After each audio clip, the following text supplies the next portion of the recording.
because I worked in an office and there was always a pitch in, there was always a cake, there was always, oh, there's bagels in the break room, there's always whatever, there's always something, there's candy buckets on every other cubicle.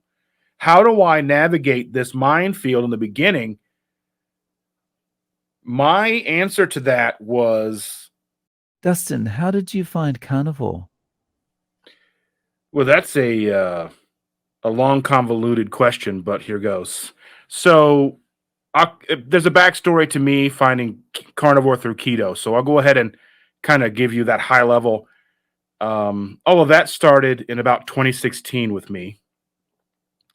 I had an umbilical hernia and it was sticking out pretty far. So it was about this much sticking out of my abdomen, I didn't have a belly button anymore. So I just had like this umbilical hernia sticking out of my belly button. And I let it go for a long time.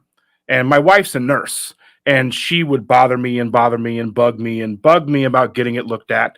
And I just put it off and put it off, as we do oftentimes. And finally, she bugged me enough. And I was like, okay, let's go in and get this taken care of. The skin was getting really thin where the hernia is, or was, I should say. So I was like, okay, we better get this taken care of before something really bad happens.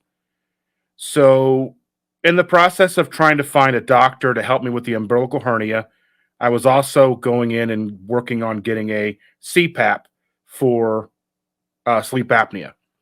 So I was kind of seeing a couple of different doctors all at the same time. And whenever you go to see a doctor, they get you on the scale. And that's something that I hadn't done in a while. And when I stepped on the scale, it shouldn't have been a shock to me, but it said I was 421 pounds. And like I said, it should have been a shock. I started buying 50-inch pants, which I would wear my pants under my belly, as you kind of either do on top or on the bottom, right? And then I had started buying 5X t shirts. I had just acquired my second 5X t shirt. So that was a new thing. So, I mean, obviously, I was no stranger to the fact that I was pretty large. And so I stepped on the scale, and that hit me like a ton of bricks. I mean, usually there's always that little straw that kind of breaks the camel's back, if you will, where you know the telltale signs. You have trouble walking upstairs. You have trouble tying your shoes. You have trouble finding clothes. And then it's like, okay, now you see the number bright as day, and you're like, okay, something has to change here. So my wife and I had a long discussion. Her being an RN, she was not keen on me doing the whole gastric bypass or any surgeries to alleviate the weight unless it came to the only solution we could find. So we decided to start with low carb. And in 2016, there wasn't as much information. I mean, there was, but it's not like it is now. It's like orders of magnitudes more now than there used to be. So we didn't even really understand what low carb was. So we were kind of flying blind at first. We lowered our carbohydrate intake, and it's laughable now, but we lowered our carbohydrate intake to 150 grams a day at the very beginning. Which, like I said, it's laughable now, but at the time we're like, okay, that's a good place to start. We had no idea. We went through the grocery store 2 or 3 times with a fine tooth comb, looking at every product on the shelf, looking at all the ingredients, looking at all of the nutrition facts. And one of the big things that we took away is all of the foods that we were told were healthy were packed with carbohydrates. And, like quinoa is supposed to be good for you, and steel cut oats, and whatever, right? Raisin bran is supposed to be fantastic for you, but it's all ridiculously high in carbohydrates. So we're slowly coming to the realization. And I started doing Google searches and such for low carb recipes, soups, whatever we could find that was low carb. And I kept coming across a website that had a lot of recipes, and it was a ketogenic website focused on children and epilepsy. Like I said, I don't even know if rule.me was out there yet, or any of those, the ones that are staples now. But I kept seeing this keto thing, seeing it pop up, low carb keto. And then I was like, you know what? I was really getting into podcasts. And so I was like, well, let me see if there's a keto podcast, and I'll pop in. And I found the two keto dudes and binge listened to them. Decided, okay, we're going to start keto. We started keto shortly after I had my hernia surgery. So all the while, there was a couple of month period between finding out that I was over 400 pounds and to starting my hernia surgery. But we were doing low carb. We're low carb, right? And so we decided once the surgery was done and I was healed from my surgery, we were going to go all in and do keto. We went into the pantry. We got rid of margarine. We got rid of all the flours and sugars and anything, cereals and everything. We had two boys still at home, a middle school and a high school kid. They were fit to be tied that we were taking all this food away from them. But we're so busy that there was no way that we could feasibly make two meals in the time that I barely had enough to make one meal. So did that. They were fit to be tied, but okay, well, if you go out with your father, I'm stepdad. So if you go out with your father, you go out with your friends and you have your own money or whatever, you can make those decisions on your own, what you want to eat. So at home, we make keto. Out and about, you can go to Burger King, whatever you want to do. You're growing up and you have to learn to make these decisions. So that was that. So we cleaned out the house. We gave food away. We threw food away. Hindsight, we gave a bunch of margarine away. I kind of wish we didn't do that. But so over the course of a few years living keto, so I mean, we've been living keto basically the entire time. We would dabble in things like triple B and E, carnivore. So I mean, that's basically as carnivore started to kind of surface in the mainstream above and beyond with what keto was doing. The Sean Baker started coming out and being on Rogan and all of these things. So it starts to surface. And so I've done my fair share of carnivore challenges. I did a year almost at one point in time. It was like 100 days at first, but I just kept going. And so I found for me that when I am living a pretty regular carnivore lifestyle, so hamburger, steaks, eggs, maybe some bacon here and there. I've scaled back my seasonings, but I think I'm allergic to pepper. Kind of, it makes me. I mean, not that it makes you sneeze like the funny way it makes you sneeze, but it just kind of gives me that feeling or whatever, right? And so we use a little bit of garlic and such, but for the most part, I would say we're basically 90 to 95% carnivore. So ketovore, if you will, basically. And I mean, I've been keto simple since 2016 and I've built social media. I didn't want to change it. So, I mean, where keto to me encompasses carnivore, ketovore, and people will probably disagree with me, and that's fine.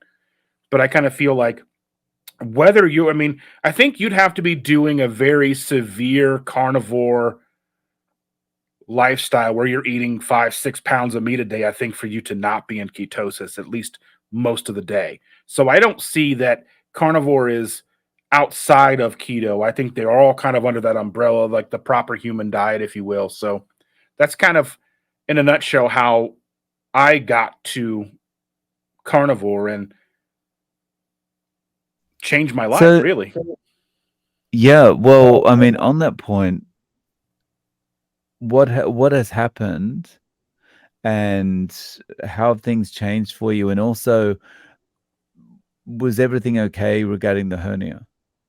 Oh yeah. So I went and had the hernia surgery. They basically gave me a new belly button. Um, I healed from that. I was like off of work for about 2 weeks. So I mean everything went fine with that. Sleep apnea, started sleeping with the machine. Never knew sleep like that.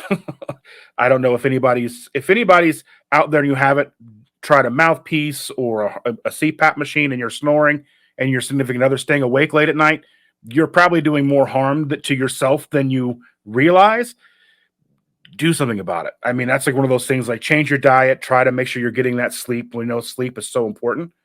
And so, I mean, try to get that under control because the sleep makes a world of difference. changing your diet is one thing, but sleep is such a paramount piece of it.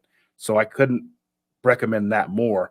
So with that, so with the hernia surgery, with the CPAP and sleeping with one of those for the last 8 years, um, I went from over 400 pounds to my lowest weight in the before times, if you know what I mean. Um, I got down to about 273, and then the muddy middle came around, and I got up to over 300 pounds again, just not going anywhere, not leaving the house, not doing the things that.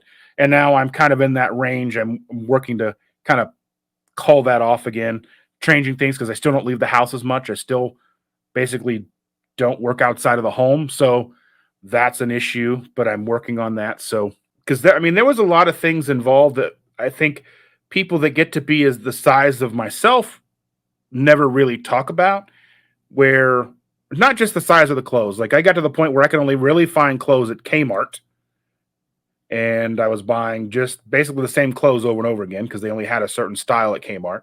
And then you have, I wasn't able to use my downstairs bathroom anymore. So like a downstairs powder room with the with the toilet and the sink, and then I couldn't use it anymore. I didn't fit right, and then I wasn't able to, not trying to be too TMI, but I couldn't reach to, handle everything anymore. So I had to go upstairs anytime I wanted to go to the bathroom. And that translated to when I was working in an office, there were certain cubicles or stalls that I couldn't use anymore. And you don't tell people this because how embarrassing is that? And I feel that while it's embarrassing for me now, even to talk about it, I think it's so vital because I know I'm not the only one out there that has experienced this or going through it currently. I know there's probably a lot of people out there that are dealing with these type of things. We rented a house on vacation one time, and it was so bad. Like, yeah, it didn't work there either. It was such a nightmare worrying about those things. And then I was having the hernia issues on top of it. So I was going to the bathroom like 6 times a day. So compounding that with the stress and the anxiety of not having a stall to go to. Yeah. So I try to talk about these very painful and embarrassing things because there's a lot of people out there who could be suffering from the same thing and go, I'm not the only one. I found my people. I found what I need to do. And then they'll make a change that's meaningful and impactful to their lives. So, and that's why we do this. Just, just to continue with the TMI-ness of this conversation, like, um, when you're overweight and you're eating all the wrong foods, which is part of the reason you're overweight, um, like I've experienced myself, like when you need to go, it's often it's not kind of, oh, I need to go to the toilet sometime in the near future. It's like I need to go. And then when you're in a Yeah. situation where it's like that, and then also you're like, I hope there's a stall going to be available. I mean, what? How do you feel? That must make you feel awful. I mean, it's very anxiety inducing because you're like, okay, I worked at a small office and there was only 4 floors, and I would, at least luckily for us at the time, all the restrooms on most of the floors were open, so you could just take the elevator up to whichever floor and pop in and go, okay, this one's open. I can go use this one, and this one's normally empty. I can, get the handicap stall or whatever. But on top of the fact that like you have to go and you're kind of like rushing to get there, but making, walking in a way so you don't, have some sort of catastrophe. And then you've got the worry like, do my bosses know that I'm going away for 10 minutes at a time, 6 times a day? And are they wondering what's going on? Are they going to have a talk with me? Because I know like they really can't say anything to you about going to the restroom a bunch, but they can definitely impact, raises and They, whatever, right? yeah, and then they start to talk about productivity and all that kind Mhm. of thing. And there's this like kind of high context discussion that you know Mhm. what they're actually talking about. Yeah, and then there's like the poor coworkers too. You're in a cubicle, and if you've got gas all the time and all like it's just a big mess. And Like, are you familiar with Gormy, Mike Gorman? I don't know if you've had him on or not before. No, no, I haven't. He was a wonderful person. You should look into having him on. But I had heard from him he'd had a deformation in his sternum from being so large, and then I was like, I had noticed there's a knot at the bottom of my chest, where my at the bottom of my sternum, and I'm like, that's what that is, because normally it's just flat, but now there's like a deformation at the bottom of my sternum where it's like popping out a little bit, and I'm like, oh, so him telling that information on a podcast, me hearing that, and going, oh, okay, that you get to be 400+ pounds. He's been 500 pounds twice. And so, I mean, this is a pretty dramatic change to go from 421 pounds to under 300 pounds. And, of course, it's a big lifestyle improvement. But what has the reaction been to people around you, like people that you may have worked with before, and that kind of thing? There's always a lot of like wonder, like, well, what are you doing? And then you kind of outline it, like, well, I can't give up my bread. I'd do that, but I got to have my pasta. I mean, that's just the same old song and dance we hear. I've had so many people that are close to me, personal friends and such, that will reach out to me on Messenger, text messages, whatever, and say, I want to do what you're doing. Can you help me get started? And then I kind of, and granted, at the time, I probably made it a little more convoluted and too minutia for them, I guess. But like, you would gonna go into it, and they're like, I don't really, no, I don't want to do this. That's too much. I don't want to do that. I want to give up my bread. I don't want to, I can't eat that much meat. I don't like meat, or whatever the case is. And you're like, it's, and it's hard to, and at the time, I didn't have the words for it, because one of the things I think when you are that big, one of the main things that you struggle with that you don't even necessarily have in your vernacular is satiety. Like, so I never had a feeling of being full or satisfied. I would eat until I couldn't eat anymore, to where there was actual like physical pain. And you're just like, well, if I eat anymore, then I'm probably going to hurt myself. And then you'd sit there for a little while, and then you'd go get ice cream. So the satiety aspect, and I imagine you have other questions, but like the mental clarity aspect, satiety, regaining my mobility, getting off of medications.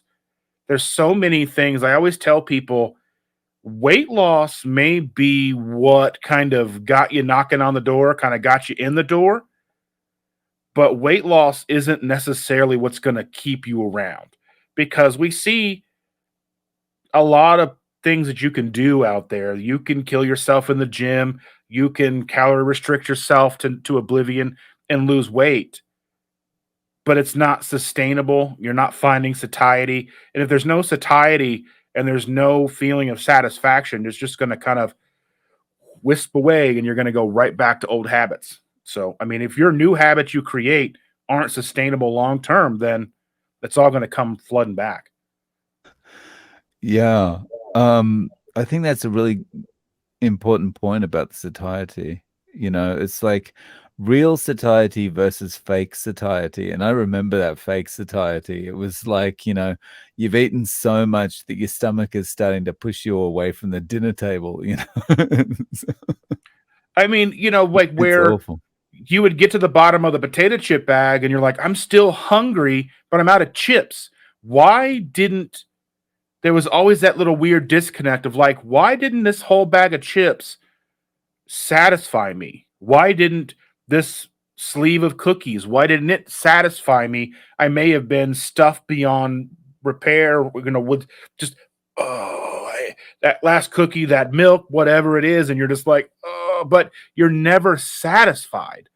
And I think a lot of people who become judgmental, or people who are in the health and fitness space, and some of the ones that really kind of go hard in the paint on the calories in, calories out, or the eat less, move more, they fail to understand, even if they've been there sort of to the been there themselves, there's still that disconnect of the food that we eat, regardless of caloric intake, truly does matter.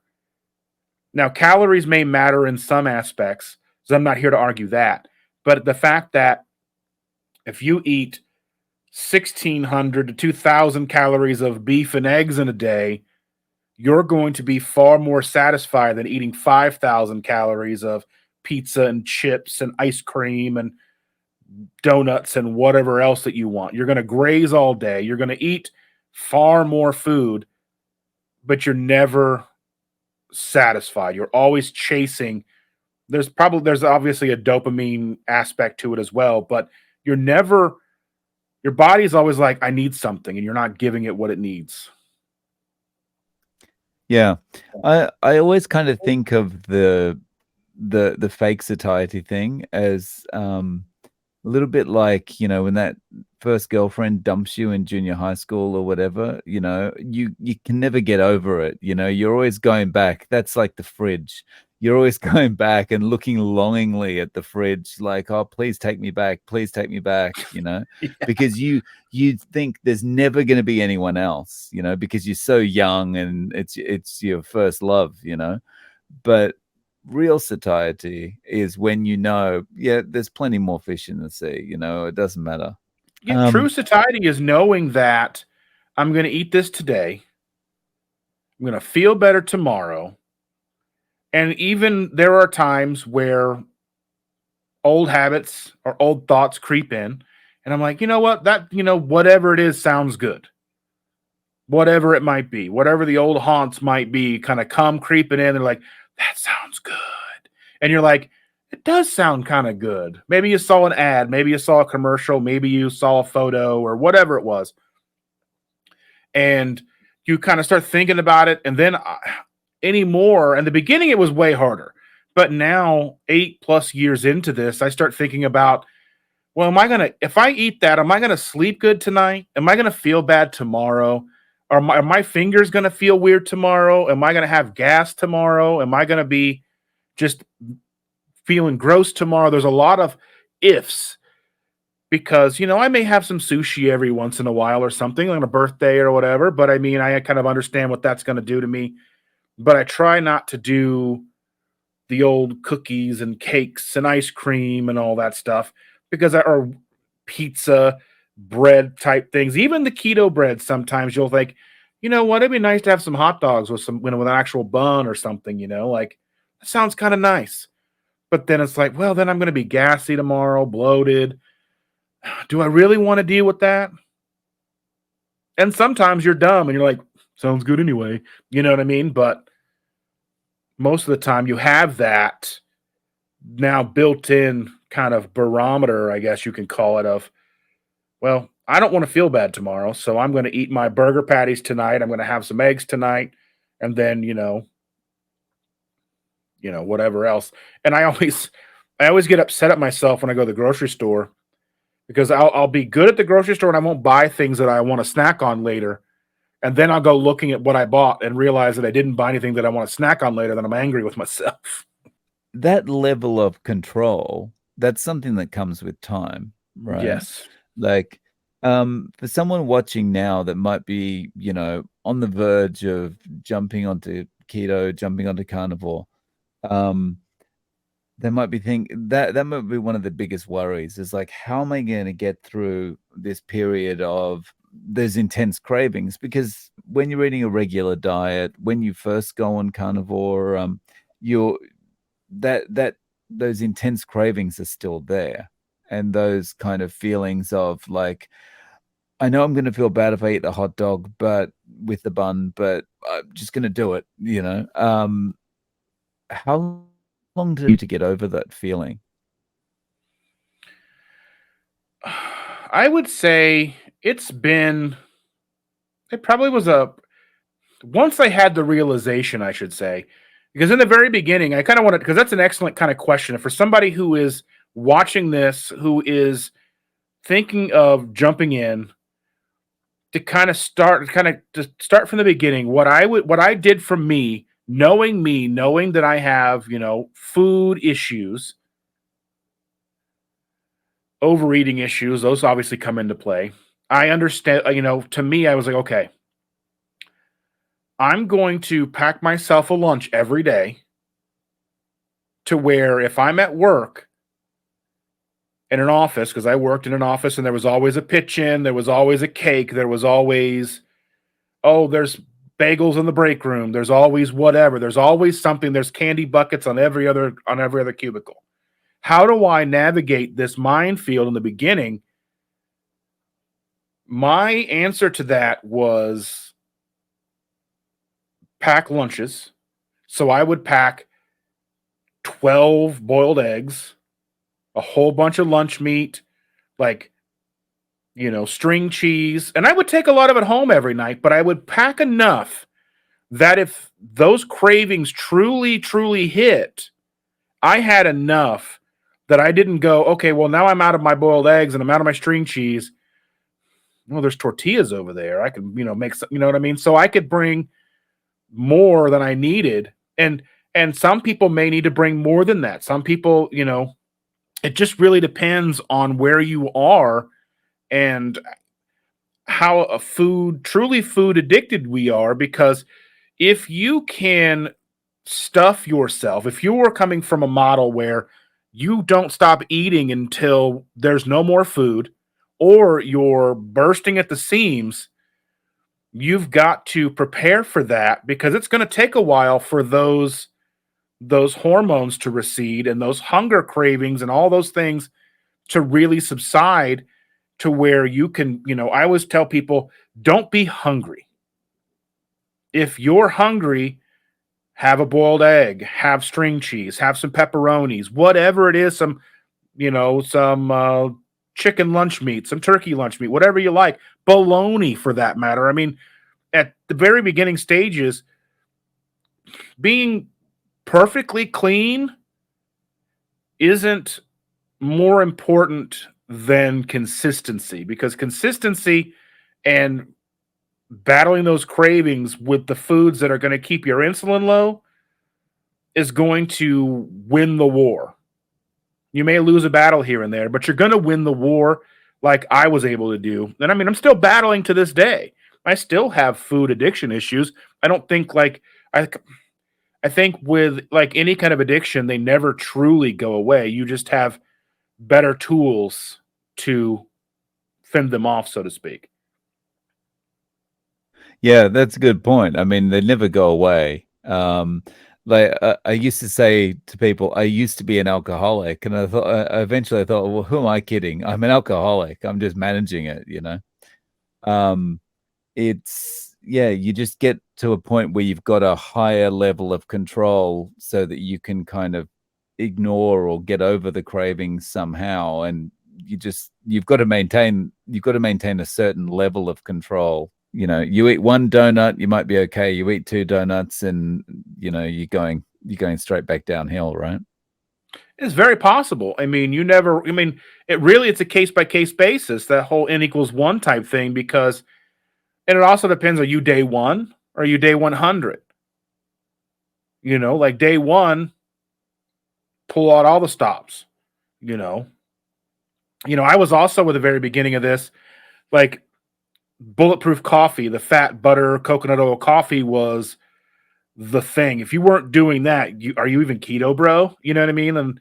And I have a feeling that that was an integral part of my success as well in the very early stages. I drank that every day for about a year, year and a half, maybe even 2 years, and it was a lot.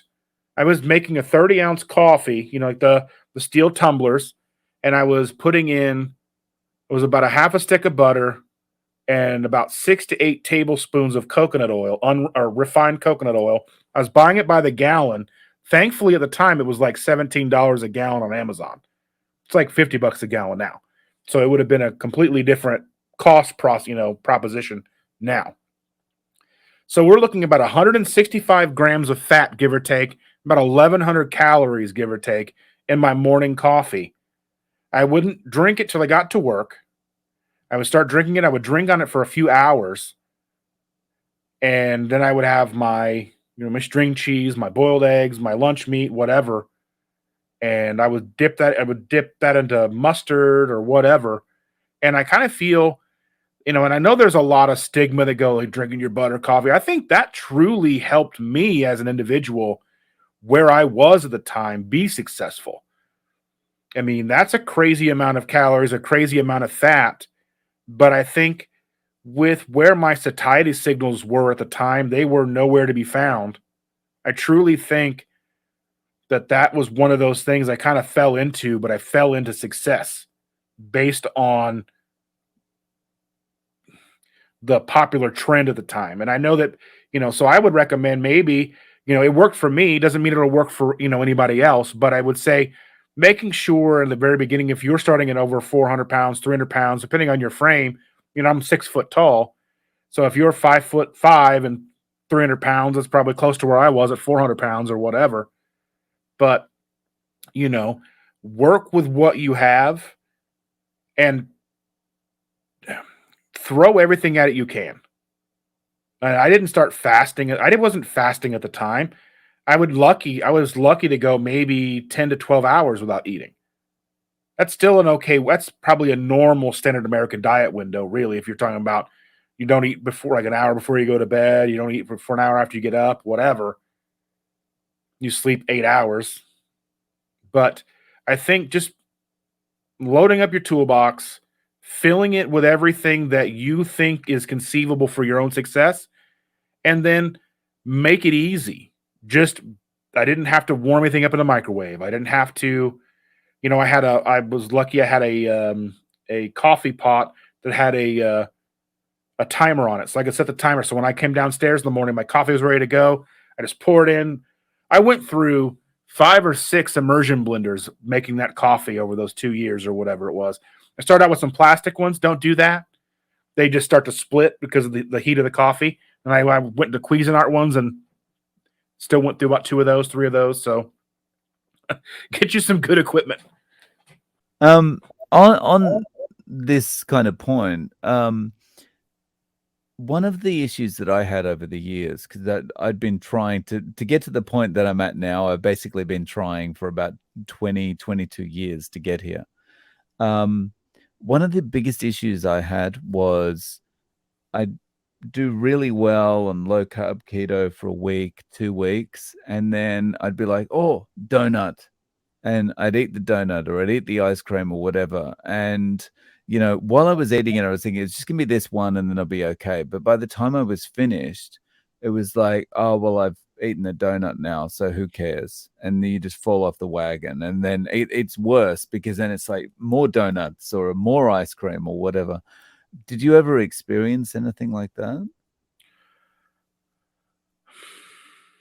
Not really. And I think it's because my wife and I started together and I started posting photos on Instagram as I was starting. So there was an accountability piece. I can't really say it was a community at that point, but I'm posting my food on Instagram. I hadn't started a YouTube channel. I wasn't doing these types of things. But I think there is a component of the wife and I working together. I don't want her to derail. She doesn't want me to derail. We want each other to be successful because obviously we want to be together as long as we can. I'm kind of fond of her, and then with the social media aspect or the community aspect, as it slowly grew into the community as we know it now, where YouTube and TikTok and whatever your flavor of community is so important because you have people that are counting on you and you're also counting on them too. It's like, it takes a village to raise children, but it kind of takes a village for a community like us to be successful. And whether somebody is perfectly clean, like Lion diet, clean carnivore, ketovore, vegan, I don't care. If you're doing something to benefit and better your situation, I'm in your corner. I'm not going to put you down. If you're trying to go to the gym and you're doing it all wrong, I'm not going to put you down. I'm going to have my pom-poms out. I'm going to be screaming your name. Let's do it. Let's do it. because I think that's what we have to do. Because if I want to be successful and I want people in my corner, I can't be a jerk to other people, or however it is, right? So for me, this community is everything. My wife, my community, the people, the friendships that I've made. I mean, think about, you and I are sitting down for the first time. You're on the other side of the planet. How amazing is that? And we're supporting each other. We're sharing our stories. You're giving up your time to share my story to your platform. All of this stuff is going on, and it's amazing. I I think that plays a big role for me in going, okay, I'm gonna slip up because I am human, but I don't see myself putting myself in a situation now where, that donut's gonna turn into, a week-long bender or anything like that, because June's kind of a minefield month for us. Because my birthday, my wife's birthday, our daughter's birthday, like, when there's friends' birthdays, are all kind of like right in here. And then it rolls right into the 4th of July, which is one of those big celebrations in the summertime for us in the United States, where there's cookouts and people get together, and, it's cakes and cookies and everything.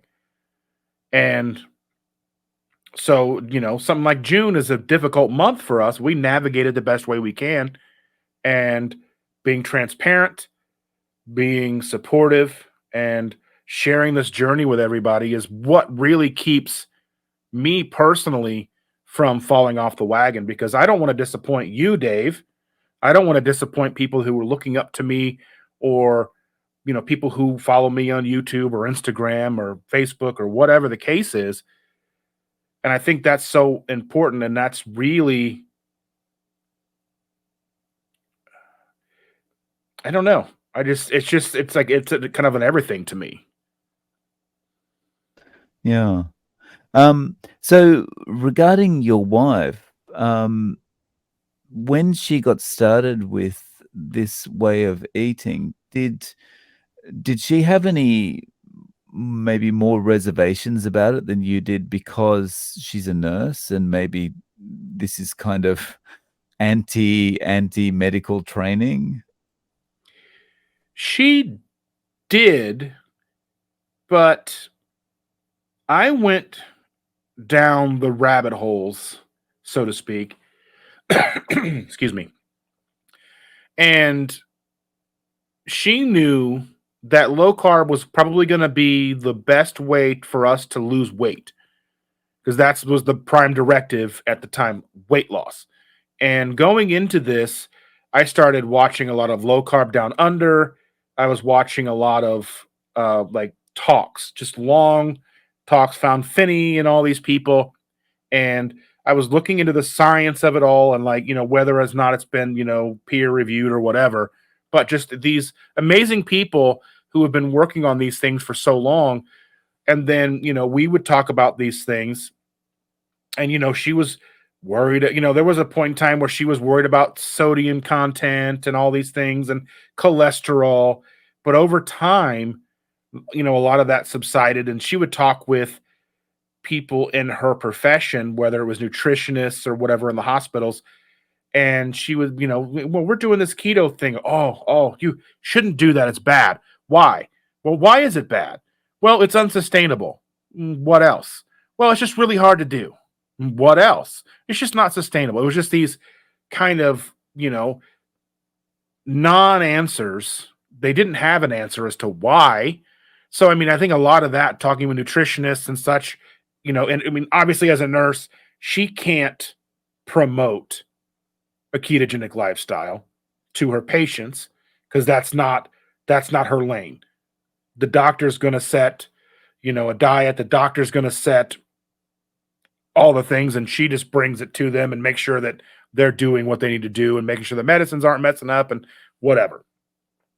So, not to say that she probably hasn't had a few conversations along the last, 8, however many years we've been doing this, and she's been a nurse the whole time. So, not to say that she hasn't had those conversations, but I mean, I imagine they're few and far between, just because there's so much that you can get in trouble for and lose your license. And I think that's a little bit of the time I think we give doctors such a hard time. And some of them rightfully deserve it, but a lot of them are doing what they've been taught, and what they're taught is wrong or allegedly wrong, right? And so, and they just don't have the proper information. And and they're not being, what's the word I'm looking for? They're not being malicious in their intent with the information they're providing you. They're providing you the best information that they have. So I tend to try to be, a little more reserved when it comes to doctors and nurses and such and nutritionists, because it takes time for everybody to kind of get there. But to not go down that rabbit hole, but with my wife in the beginning, she had a really rough start. It took her about 4 to 6 months for her hormones to really kind of equal out or kind of level out. She was just, there was a lot the whole time she was eating everything that I was eating, meat, the eggs, we were eating vegetables, all that. And she was having a lot of trouble with her hormones, and she was having depression even still. And she, there were days where she's like, I don't know if this is going to work for me. And she continued where I don't know if many would have stuck it out, but then she kind of hit that point where it just kind of clicked, and she started feeling better. The mental clarity came into play. The energy she didn't have, the afternoon crashes that the other nurses were having, where they'd have to go down and get coffee at 2 o'clock in the afternoon, with lots of sugar and cream and all that stuff in it, or whatever, or donuts and cookies. And because people bring a lot of that stuff in for the nurses. It's just as bad as being in an office. So Yeah, I feel like in a hospital, actually, it's a bit of a minefield with that kind of thing because patients bringing stuff in, right? yeah. And for a while, they were doing a thing where the hospitals, at least in our area, they took out all the sugary sodas. So you can only get diet soda, and which it's a step in the right direction, but I think they've since recanted on that. And now you can go in and they have the sugary sodas again. And you go into a gift shop or whatever at a hospital, and it's Cheetos and Doritos, or you go into the lunchroom and it's French fries and pizza and breaded this and breaded that, and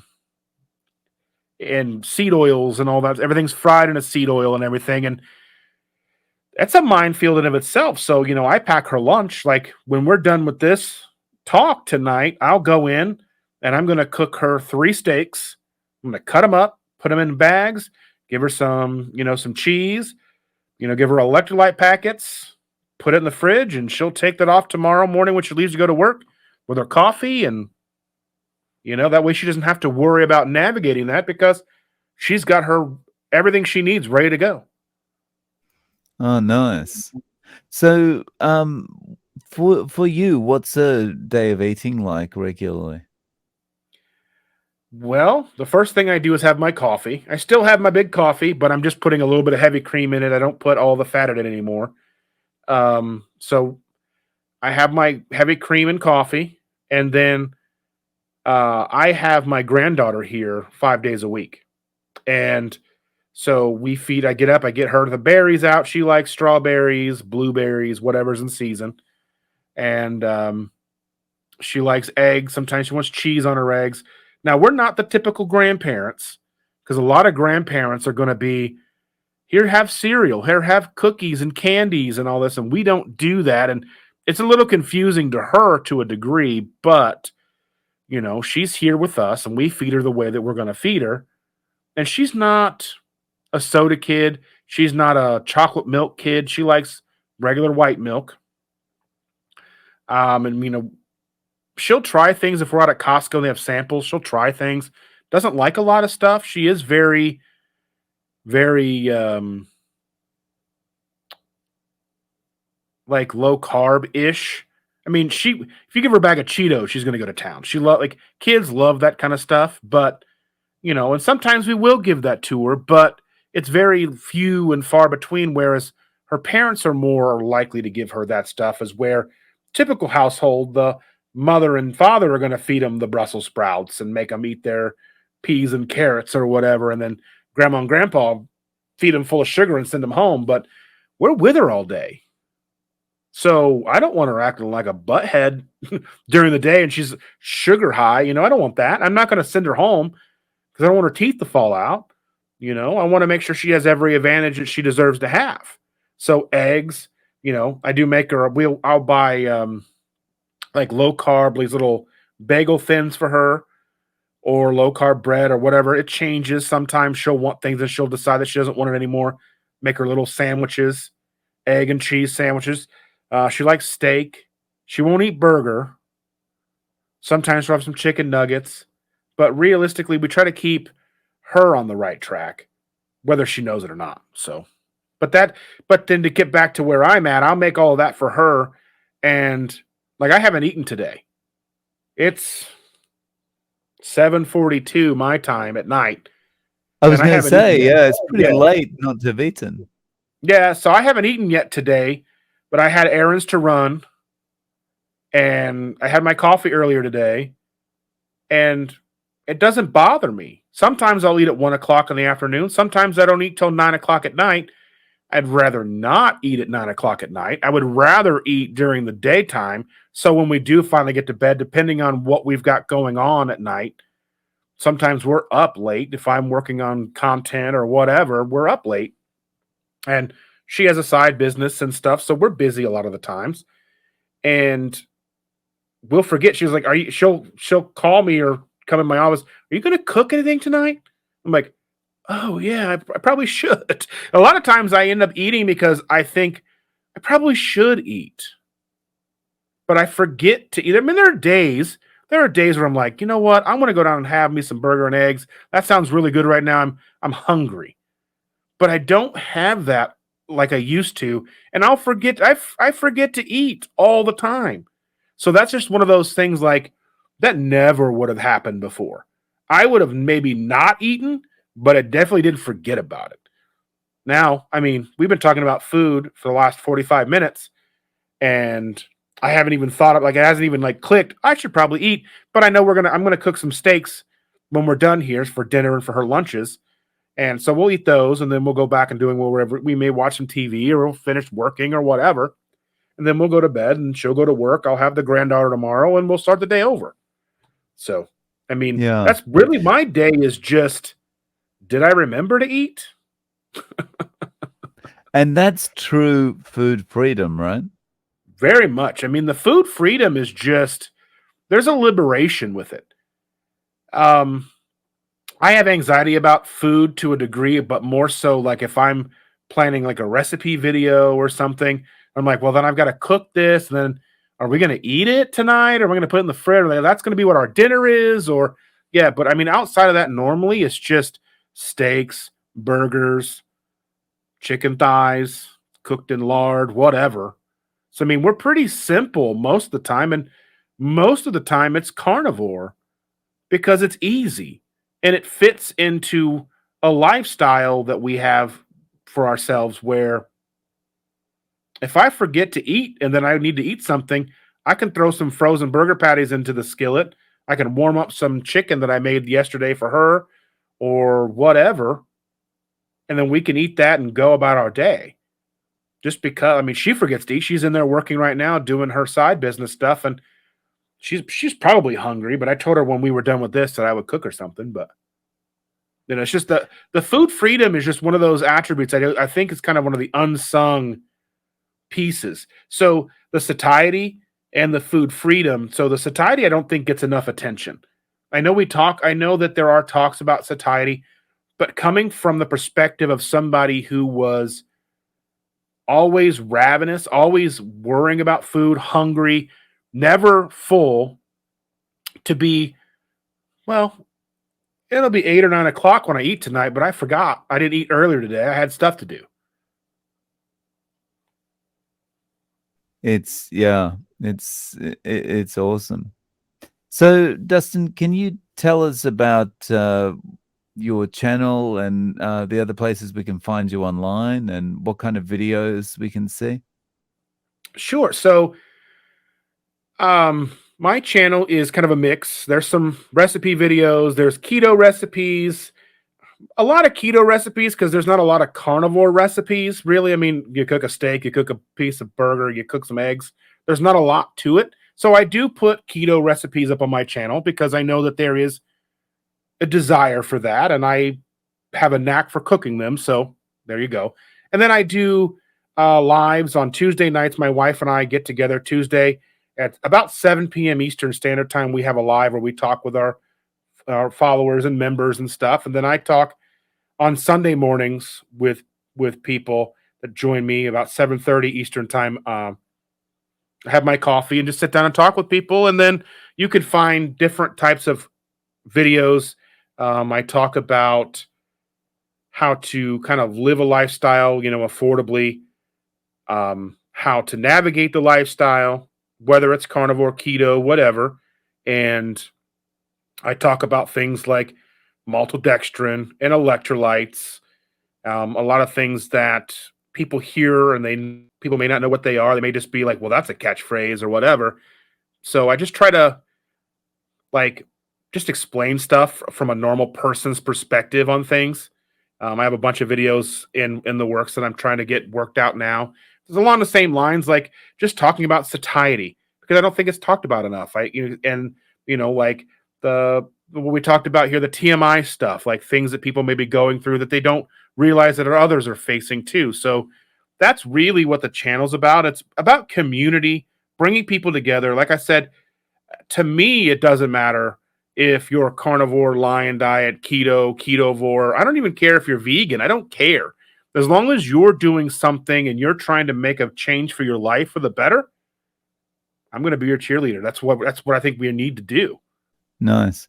And so just to make sure people can find you, it's Keto Simple on YouTube. Yes, at Keto Simple, no space. It's weird how the space makes it much more difficult to find me. And Twitter is the same thing. Instagram's the same thing. The only place that's different is TikTok, but I don't do a lot of work there. But it's at Keto Simple _. Okay. Because I had Keto Simple, but then I got locked out of it. Okay. So I'll link to all those in the show notes, Dustin. Thank you so much for coming on and sharing your journey with us. I really appreciate your time. I truly appreciate you, Dave, and I think what you do is wonderful.